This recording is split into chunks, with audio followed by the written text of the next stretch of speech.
வணக்கம். சமூகத்தின் இன்றைய பிரதான செய்திகளோடு இணைந்திருக்கும் நான் சங்கவி நாகராஜா.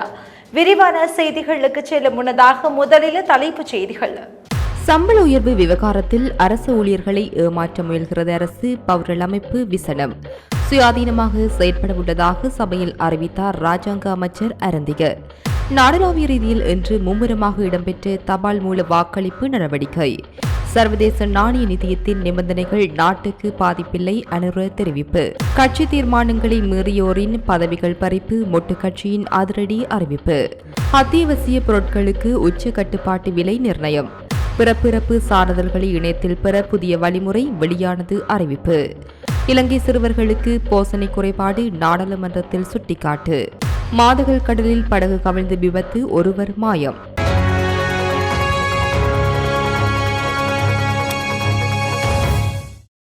அரசு ஊழியர்களுக்கு சம்பள உயர்வு என்ற அறிவிப்பின் மூலம் அரசாங்கம் பொதுமக்களை தவறாக வழிநடத்த முயல்கின்றது என தேர்தல் கண்காணிப்பு அமைப்பான ஃபெடரல் தெரிவித்துள்ளது.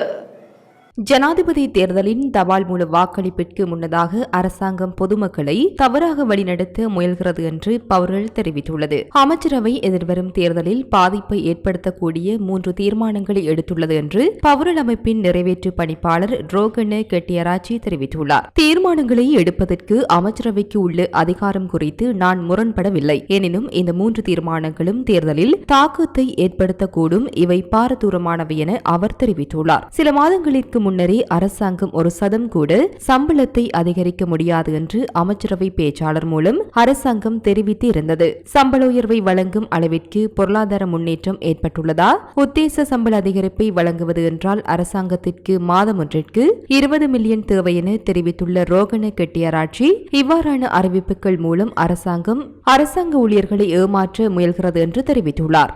ஸ்ரீலங்கா பொதுஜன பெரமுனவின் நாடாளுமன்ற உறுப்பினரும் ராஜாங்க அமைச்சருமான அரந்திக பெர்னாண்டோ நாடாளுமன்றில் இன்று முதல் சுயாதீனமாக செயற்பட உள்ளதாக அறிவித்துள்ளார். நாடாளுமன்றில் விசேட உரையொன்றை நிகழ்த்தி அவர் தமது தீர்மானத்தை அறிவித்துள்ளார். நாட்டுக்கு நாசங்களை விளைவிக்கக்கூடிய தேசிய மக்கள் சக்தியை அதிகாரத்திற்கு கொண்டுவரும் சூழ்ச்சி அரசாங்கத்தில் இடம்பெறுகின்றது. அந்த குழு சமூக வலைதளங்கள் ஊடாக இளைஞர்களை இலக்கு வைத்து இயங்குகிறது. நாட்டில் நடைபெறும் தேர்தலில் வெற்றி பெறுவதும் தோல்வி அடைவதும் ஜனநாயக ரீதியாக இருக்க வேண்டும். ஆனால் தோல்வியுற்றதன் பின்னர் புரட்சிகளை ஏற்படுத்தி நாட்டின் அதிகாரத்தை கைப்பற்ற முயற்சிப்பது ஜனநாயக விரோதமாகும். இந்த போக்கிற்கு எதிராக நின்று ஜனநாயக ரீதியாக போராடக்கூடிய யாராக இருந்தாலும் அவருக்கு ஆதரவு அளிப்பதற்கான பேச்சுவார்த்தைகளை நடத்துவதற்கு தாம் தயாராக இருப்பதாக ராஜாங்க அமைச்சர் அரந்திக பெர்னாண்டோ தெரிவித்துள்ளார். ஜனாதிபதி தேர்தலுக்கான தபால் மூல வாக்களிப்பு நடவடிக்கைகள் நாடளாவிய ரீதியில் இன்றைய தினம் ஆரம்பமாகியது. அந்த வகையில் வவுனியா மாவட்டத்திலும் வாக்களிப்பு செயற்பாடுகள் சுமூகமாக ஆரம்பமாகி நடைபெற்று வருவதுடன் வவுனியா தலைமை போலீஸ் நிலையத்தில் போலீஸ் உத்தியோகத்தர்கள் தமது தபால் வாக்குகளை அளித்திருந்தனர். இதேவேளை இன்றைய தினம் மாவட்ட செயலகங்கள், தேர்தல் அலுவலகங்கள், பாதுகாப்பு தரப்பு ஆகியோர் தமது தபால் மூல வாக்குகளை அளிப்பதற்கான ஏற்பாடுகள் செய்யப்பட்டுள்ளது. இதேவேளை வன்னி மாவட்டத்தில் 13,389 பேர் தபால் மூல வாக்களிப்பிற்காக விண்ணப்பித்து இருந்தமையும் குறிப்பிடத்தக்கது. மேலும் மட்டக்களப்பின் பட்டிருப்பு, கல்குடா, மட்டக்களப்பு ஆகிய 3 தேர்தல் தொகுதிகளுக்கான தபால் மூல வாக்களிக்கும் பணிகள் இன்று காலை முதல் நடைபெற்று வருகின்றன. கல்குடா தேர்தல் தொகுதியில் 1,34,104 வாக்காளர்களும், மட்டக்களப்பு தேர்தல் தொகுதியில் 2,10,293 வாக்காளர்களும், பட்டிருப்பு தேர்தல் தொகுதியில் 1,05,289 வாக்காளர்களும் தபால் மூலம் வாக்களிக்க தகுதி பெற்றுள்ளனர். மட்டக்களப்பு மாவட்டத்தில் 12 போலீஸ் நிலையங்களிலும் பிரதான போலீஸ் நிலையங்களிலும் இன்று காலை 8:30 மணியளவில் ஆரம்பமான தபால் மூல வாக்களிப்பு தற்போது மிகவும் சுமூகமாக நடைபெற்று வருகின்றது. போலீஸ் நிலையத்தில் அமைக்கப்பட்டுள்ள வாக்களிப்பு நிலையத்தில் கட்சிகள் சார்பில் பிரதிநிதிகளும் கண்காணிப்பு நடவடிக்கையில் ஈடுபட்டுள்ளனர். மூதூர் போலீஸ் நிலையத்தில் இன்று ஜனாதிபதி தேர்தலுக்கான தபால் மூல வாக்களிப்பு இடம்பெற்றது. சர்வதேச நாணய நிதியத்தின் நிபந்தனைகள் நாட்டுக்கு பாதிப்பில்லை என தேசிய மக்கள் சக்தியின் ஜனாதிபதி வேட்பாளர் அனுருகுமார திசாநாயக்க தெரிவித்துள்ளார். கொழும்பில் நடைபெற்ற வர்த்தக கூட்டம் ஒன்றில் கலந்து கொண்டு கருத்து தெரிவிக்கும் போதே அவர் இவ்வாறு குறிப்பிட்டார். தமது அரசாங்கமானது சர்வதேச நாணய நிதியத்தின் நிதியிலிருந்து ஒரு தலைபட்சமாக விலக எதிர்பார்க்கவில்லை எனவும் தெரிவித்தார். இருதரப்பு கடன் பரிவர்த்தனைகள் சர்வதேச நாணய நிதியத்தின் கூடைக்குள் காணப்படுகின்றது. எமது அனைத்து எதிர்கால செயற்பாடுகளும் சர்வதேச நாணய நிதியத்துடன் இணைக்கப்பட்டுள்ளன. இவ்வாறான தருணத்தில் யாராவது ஒரு தலைபட்சமாக திட்டத்திலிருந்து விலக நினைத்தால் அது குடிமகன் அல்லது நாட்டிற்கான பொறுப்பை கைவிடுவதாகும். ஆனால் சர்வதேச நாணய நிதியத்தால் நாம் நிறைவேற்ற வேண்டிய பல அளவுருக்கள் உள்ளன. அடுத்த ஆண்டு முதன்மை கணக்கு இருப்பு 2.3 ஆக இருக்க வேண்டும். 2032ற்குள் நமது கடன் விகிதம் 98% இருக்க வேண்டும். எங்களுக்கு பல அளவுருக்கள் வழங்கப்பட்டுள்ளன. அவை ஒரு நாட்டுக்கு தீங்கானவை அல்ல. அவற்றை அடைவது ஒரு மோசமான விடயம் அல்ல. யாரூடாக கொடுத்தாலும் அது மோசமான பொருளாதார இலக்கு அல்ல என்று தெரிவித்துள்ளார். ஜனநாயக நீரோட்டத்திற்கு வந்துவிட்டதாக நல்லவர்கள் போல ஜேவிபி நடித்தாலும் இன்னும் பழைய போக்குடனே உள்ளது என நாடாளுமன்ற உறுப்பினர் SP திசாநாயக்க தெரிவித்துள்ளார். ஜனநாயக வழிக்கு வருவதாக அறிவித்த ஜேவிபி 1988 தேர்தலின் போது தேர்தலில் போட்டியிடுவது மரண தண்டனைக்குரிய குற்றம் என அறிவித்தது. தேர்தல் கடமை மேற்கொண்டால் அதற்கான தண்டனை மரணம் என மாவட்ட செயலாளர்கள் எச்சரித்தது மற்றும் வாக்களிப்போருக்கு மரணம் பரிசீலிக்கப்படும் என்றும் பொதுமக்களுக்கும் அறிவிக்கப்பட்டது. அன்று ஜேவிபியின் வன்முறைக்கு முகம் கொடுத்தவர் ரணில் விக்ரமசிங்கே. சட்ட ஒழுங்கை பேண முக்கிய பங்காற்றினார் ரணில் விக்ரமசிங்கே. 1000க்கும் அதிகமான பல்கலைக்கழக மாணவர்கள் பல்கலைக்கழகங்களில் இருந்து விலக்கி சென்றுள்ளனர். ஜேவிபிக்கு எதிராக பல்கலைக்கழக தேர்தலில் வேட்புமனு தாக்கல் செய்த மாணவர்கள் துரத்தி அடிக்கப்பட்டனர் என SP திசாநாயக்க தெரிவித்துள்ளார். கட்சியின் தீர்மானங்களுக்கு எதிராக செயற்படுபவர்களின் கட்சி உறுப்புரிமையை நீக்க நடவடிக்கை எடுக்கப்படும் என ஸ்ரீலங்கா பொதுஜன பெரமுன தெரிவித்துள்ளது. ஸ்ரீலங்கா பொதுஜன பெரமுனவின் அரசியல் குழுவில் இந்த தீர்மானம் ஏகமனதாக எடுக்கப்பட்டதாக ஸ்ரீலங்கா பொதுஜன பெரமுனவின் பொதுச் செயலாளர் சாகர காரியவசம் தெரிவித்துள்ளார். மேலும் ஸ்ரீலங்கா பொதுஜன பெரமுன 2024ஆம் ஆண்டு ஜனாதிபதி தேர்தலில் கட்சியின் வேட்பாளரை நிறுத்துவதற்கான யோசனைகளை கட்சி ஏற்றுக்கொண்டுள்ள பின்னணியில் அதற்கெதிராக கட்சிக்கு தெரியாமல் அல்லது நேரடியாக செயற்பட்டால் கட்சியில் அந்த உறுப்பினர் எந்த பதவியை வகித்தாலும் அந்த உறுப்பினர் மீது ஒழுக்காற்று நடவடிக்கை எடுக்கப்பட்டு நபரின் கட்சி உறுப்புரிமை இடைநிறுத்தப்படும் என்று அவர் மேலும் தெரிவித்துள்ளார். சில அத்தியாவசிய உணவுப் பொருட்களின் உச்ச கட்டுப்பாட்டு விலைகளை நுகர்வோர் விவகார அதிகார சபை வெளியிட்டுள்ளது. இதன்படி 1 கிலோகிராம் கோதுமை மாவின் விலை 162 முதல் 184 ரூபாவாகும். 1 கிலோகிராம் வெள்ளி சீனி 235 முதல் 265 ரூபாய் வரையிலும், 1 கிலோகிராம் பருப்பு 270 முதல் 303 ரூபாய் வரையிலும் விலை நிர்ணயிக்கப்பட்டுள்ளது. மேலும் இறக்குமதி செய்யப்பட்டுள்ள உருளைக்கிழங்கு 1 கிலோகிராம் 180 முதல் 232 ரூபாய் வரையிலும், 400 கிராம் பால்மாவின் விலை 910 முதல் 1050 ரூபாய் வரையிலும் நிர்ணயிக்கப்பட்டுள்ளதாக நுகர்வோர் விவகார அதிகார சபை தெரிவித்துள்ளது. பிறப்பு, இறப்பு மற்றும் திருமண சான்றிதழ்களை இணையத்தினூடாக பெற்றுக்கொள்ள புதிய முறையை பதிவாளர் நாயகத்தின் திணைக்களம் ஊடாக வெளிவிவகார அமைச்சில் ஆரம்பித்துள்ளது.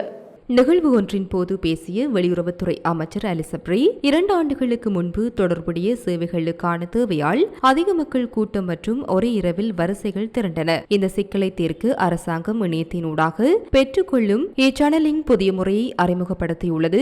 இது பொதுமக்களின் சிரமத்தை கணிசமாக குறைக்கின்றது. மேலும் தற்போது 50 தொடக்கம் 55% ஆவணங்களுக்கான இணைய சான்றிதழை இந்த முறை மூலம் நிறைவேற்ற முடியும் என்று அமைச்சர் கூறினார். நாட்டில் உள்ள சிறுவர்களில் 1/3 பகுதியினர் பூரண போசனை குறைபாட்டுக்கான அறிகுறிகளுடன் உள்ளதாக ஐக்கிய மக்கள் சக்தியின் நாடாளுமன்ற உறுப்பினர் ரோஹிணி குமாரி கபிரத்ன சுட்டிக்காட்டியுள்ளார்.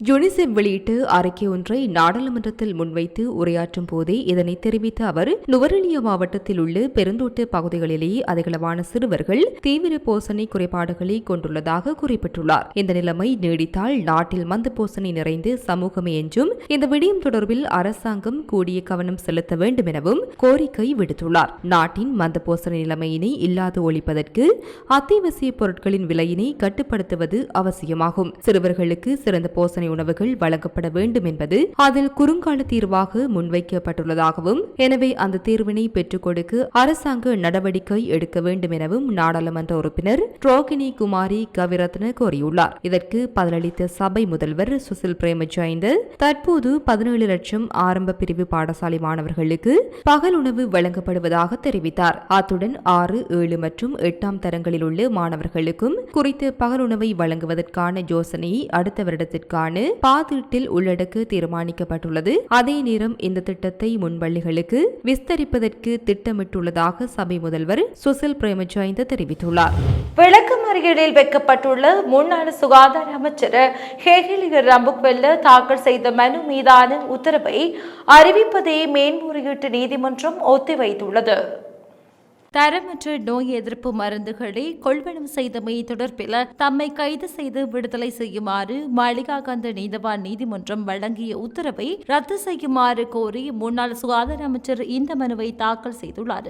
இந்த மனு மீதான உத்தரவு இன்று அறிவிக்கப்பட இருந்தது. எவ்வாறாயினும் தீர்ப்பை அறிவிப்பது அக்டோபர் 3ஆம் தேதி வரை ஒத்திவைக்கப்படுவதாக நிசங்க பந்துல கருணாரத்ன மற்றும் சசி மகேந்திரன் ஆகியோர் அடங்கிய நீதிபதிகள் குழாம் இன்று அறிவித்தது. யாழில் கடற்றொழிலில் ஈடுபட்ட கடற்றொழிலாளர்களின் படகொன்று நீரில் மூழ்கி விபத்துக்குள்ளாகியுள்ளது. யாழ் மாதகளிலிருந்து இன்று அதிகாலை 2 இளைஞர்கள் கடற்றொழிலுக்கு சென்றுள்ளனர். இந்த நிலையில் அவர்கள் பயணித்த படகு திடீரென நீரில் மூழ்கி விபத்துக்குள்ளானது. இதன்போது குறித்த படகில் இருந்த ஒருவர் நீந்திக் கொண்டிருந்த வேளை அருகே வந்த மற்றும் ஒரு படகின் உதவியுடன் காப்பாற்றப்பட்டு பாதுகாப்பாக கரை சேர்ந்ததுடன் மற்ற இளைஞன் காணாமல் போயுள்ளார். இதனை அடுத்து அவரை தேடும் நடவடிக்கைகளில் கடற்படையினரும் மீனவர்களும் இணைந்து ஈடுபட்டு வருகின்றனர். 2024ஆம் ஆண்டு உலக தபால் தினத்தை முன்னிட்டு பாடசாலை மாணவர்களின் பங்கு பற்றுதலுடன் தபால் தலை கண்காட்சி போட்டியை நடத்துவதற்கு ஏற்பாடுகள் செய்யப்பட்டுள்ளதாக தபால் திணைக்களம் தெரிவித்துள்ளது.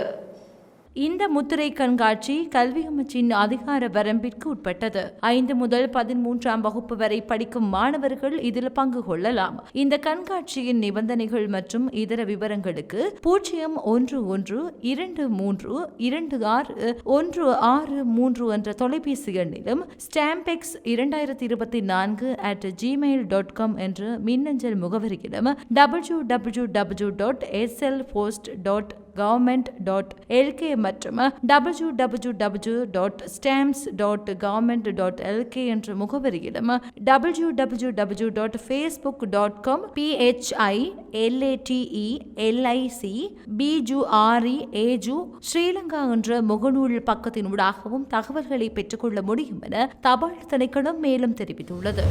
ஜாழ்ப்பாணம் இளவாலை போலீஸ் பிரிவுக்குட்பட்ட பெரியபிளான் பகுதியில் 10 வயது மகளை பல நாட்களாக பாலியல் ரீதியாக தொந்தரவு செய்த தந்தை ஒருவர் இன்றைய தினம் கைது செய்யப்பட்டார்.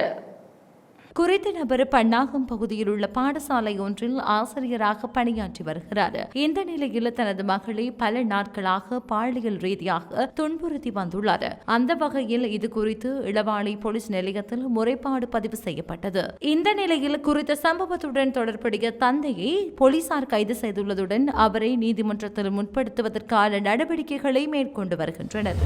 படப்புல போலீஸ் பிரிவுக்குட்பட்ட மகஹங்கொட பகுதியில் சிறுவன் ஒருவன் நீரில் மூழ்கி உயிரிழந்துள்ளதாக போலீசார் தெரிவித்துள்ளனர்.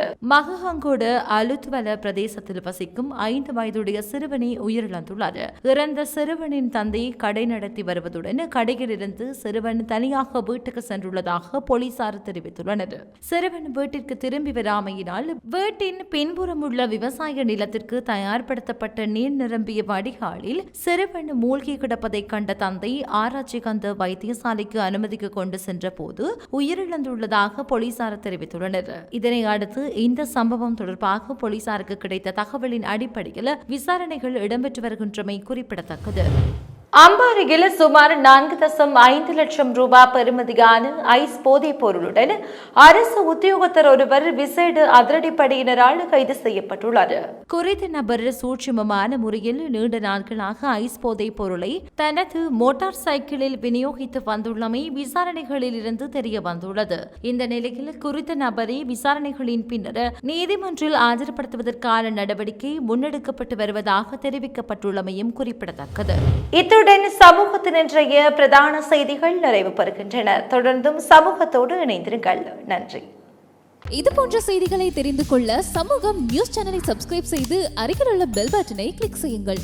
மேலும் இது போன்ற செய்திகளை உடனுக்குடன் தெரிந்து கொள்ள சமூகமீடியா.com என்ற இணையதளத்தின் வாயிலாகவும் எங்களுடன் இணைந்திருங்கள்.